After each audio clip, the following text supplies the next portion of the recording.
If you were born in the Stone Age, what would your life be like? Would you have a tribe to live with? What would you eat? And most importantly, would you survive? Let's find out. 4.7 million years ago, if we could somehow send you back in time to this era, you would be hard-pressed to find anyone to talk to. At this point in history, there was no civilization, no cities, no schools or plumbing. But more importantly, there wouldn't be any people to talk to. Why is that? Well, that's because the earliest evidence of humans in the fossil record dates back only 300,000 years ago, 4.7 million years ago. However, there was life on Earth. There were definitely animals. In fact, it was at this point in history that apes began to flourish across Africa. Additionally, early mammals began to diversify after the extinction of the dinosaurs, so chances are you'd see some furry critters running around. You might even come across a relative of today's great apes, but don't get too comfortable just yet. You may not actually be talking to them. At the time, our earliest ancestors were still very different from modern humans.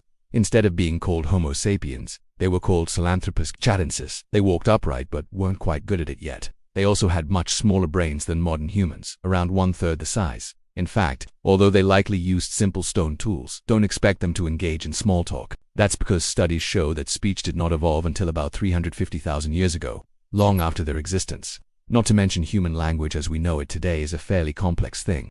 Even if you tried to communicate with them by writing on a cave wall or drawing pictures, chances are they would not understand you, since abstract thinking didn't come along until about 50,000 years ago. This means that for at least 4.69 million years, you wouldn't have been able to talk to anyone. Talk about a buzz, but let's say you didn't mind spending a few million years in blissful solitude. Could you survive that long without food? The good news is that 4.7 million years ago, there were plenty of plants and animals to eat. The bad news is that you probably couldn't get to them without getting eaten yourself. You see, while plant life flourished, so did meat-eating animals. Plant-eating animals also got bigger, which meant that predators had to adapt to keep up with their prey. For example, there were saber-toothed cats around, but they weren't the biggest predators. That title belongs to the aptly named king of the jungle, Smilodon fatalis. These big cats ate mostly large mammals, but they weren't picky eaters. If something was big enough, they would kill it and eat it. Plus, there were other predators to watch out for. Perhaps the scariest of these were the hyenas. Like today, hyenas were scavengers, but they were also active hunters. Scientists think that the spotted hyena's ancestors first appeared about 4 million years ago. So there's a good chance you would have seen them prowling the grasslands in search of prey. And while they typically hunted at night, hyenas sometimes hunted during the day too.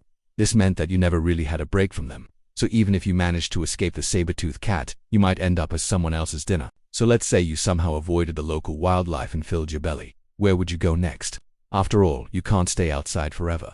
Lucky for you, there were plenty of places to take shelter, right? Wrong, you see. While today there are many buildings, homes, and skyscrapers, 4.7 million years ago, there wasn't a single house to be found. At the time, the world looked much different than it does today. Most of the world's tropical rainforests hadn't formed yet, but there was still plenty of trees. On top of that, scientists believe that there was an ice age at the time, although not as bad as the one we experienced between 1911 and 1920. Still, this made living conditions harsh in many parts of the world. It also meant that at this point in history, there weren't many options when it came to shelter. Sure, you could have stayed in a cave if you found one, but many early humans simply built huts out of wood and rocks. Others lived in trees or made their homes underground.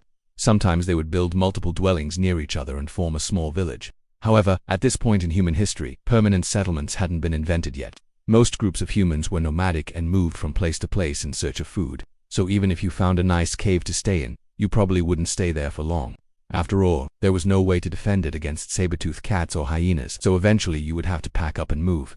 Not to mention, if you decided to build a hut, you wouldn't last long without proper insulation. See, even though 4.7 million years ago was a different time, global warming has always existed. According to researchers, 4.7 million years ago, global temperatures were similar to what they are today. However, temperatures varied greatly depending on where you were on the planet.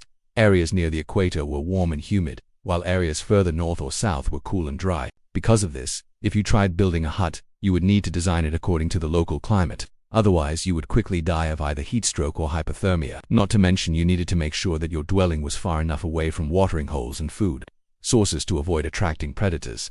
If you failed to do this, you might find yourself with a new hole in your roof and no place to hide from the elements. And if you thought having to constantly move from place to place was inconvenient, try carrying your home with you. That's right, some groups of humans were so nomadic that they didn't even build permanent structures.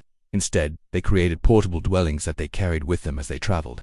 Imagine trying to travel with your house on your back. While you might have been able to survive, you probably wouldn't have thrived. And that brings us to the most important part of survival, staying healthy. For example, even if you had enough food and a place to stay, you might not have been safe from deadly diseases. You see, 4.7 million years ago, there were plenty of bacteria, fungi, viruses and parasites that wanted to make you their home. Smallpox, malaria and tuberculosis were all around. And who could forget parasites? But luckily for you, there were also plenty of ways to stay healthy. For example, you could have used plants to treat illnesses. Even though modern science has advanced a lot, there are still many medications that come from plants. And that's not surprising given that 4.7 million years ago, there were so many types of plants. Of course, many of these plants don't exist anymore, but at the time there were plenty of flowers, grasses, conifers, and ferns to go around. Still, you needed to be careful which plants you touched. After all, some were poisonous and some could cause allergic reactions. On top of that, you needed to worry about dangerous weather conditions. Storms, floods, droughts, and volcanic eruptions were all commonplace. You also needed to protect yourself from wild animals, whether they wanted to eat you or just run around your house all night. Finally, you had to deal with the daily challenges of living without modern conveniences such as electricity, running water, and Wi-Fi. So let's face it, even if you managed to survive 4.7 million years ago, you probably wouldn't have been happy. If you were born in the Stone Age, you would have been surrounded by danger at all times. Your life would have been a constant struggle to stay alive and well. So count your lucky stars that you weren't born then. After all, it's hard enough to survive in the modern world.